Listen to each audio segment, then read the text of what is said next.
Travel பண்ணிக்கிட்டே இருப்பேன். நான் கேவலப்பட்டதில்ல, ஹைலைட்ல கேவலப்பட்டதை சொல்லவா வேணாமா? எது ஏடா, ஒரு பெரிய மனுஷன், இளம் தாத்தா, பேரன் பிறந்த 7 மாசம் ஆச்சு, கேவலப்பட்ட விஷயத்த சொல்லணுமா வேணாமா? நீ என்ன சொல்லணும்? சார் சார் வேணாம் சார் அப்படின்னு சொல்லாம சொல்லுங்க சார். அவ்வளவுதான் சந்தோஷம். நான் கேவலப்படல. இப்ப நம்ம கண்ணன் இருக்கார் இல்லையா, கோயில் தர்மகர்த்தாவில் வந்தவர்கள், நம்மட குடும்பம் பெரிதாக வேண்டும் என்று எனக்கு கல்யாண ஏற்பாடெல்லாம் செய்தவங்க. நானும் பட்டு வேட்டி சட்டைகள்லாம் கொடுத்து போட்டு மணவரையில் அமர்ந்திருந்தவன் நான். எல்லோரும் பேசிக் கொண்டிருந்தார்கள், கூட்டம் கூட்டமாக கதைத்துக் கொண்டிருந்தார்கள்.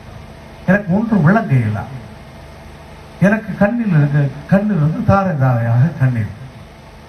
எல்லோரும் அழுவாதேடா, பெட்டை வந்து விடுவாள் என்று கதைத்தினார்கள். ஆனால் புகை அடித்ததனால் என்ற கண்ணிலிருந்து தாரை தாரையாக கண்ணீர். சிறிது நேரம் கழித்து பார்த்தால் ஒரு கடுதாசி என் கையில் கிட்டியது. அந்த பெட்டை போயிட்டது.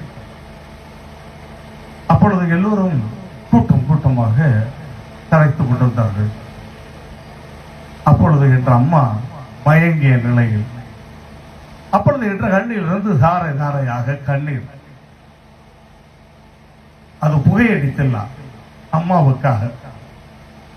அம்மா எழுமுகோ, அம்மா எழுமுகோ என்று கதறினான் நான்.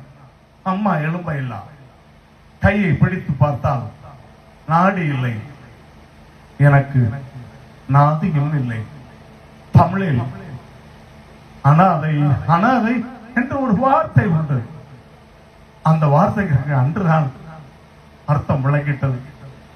சிரிச்சு கொண்டே சொல்ல வேண்டும் என்று சொன்னவங்க அழுது ஓட்டு. Sorry doctor, sorry, thank you. ஜாதியாடா உன்னை பெத்துச்சு உங்க அம்மாடா மடையா.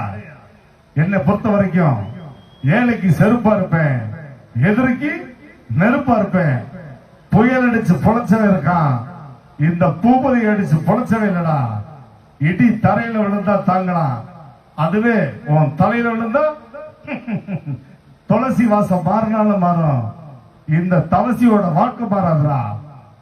கிரிக்கெட் கேப்டனுக்கும் புரட்சி கலைஞர் கேப்டனுக்கும் ஒரே ஒரு வித்தியாசம் தான்டா. மேட்ச்ல இருந்தா கிரிக்கெட் கேப்டன், மக்கள் மூச்சில் இருந்தா புரட்சி கலைஞர் கேப்டன்டா.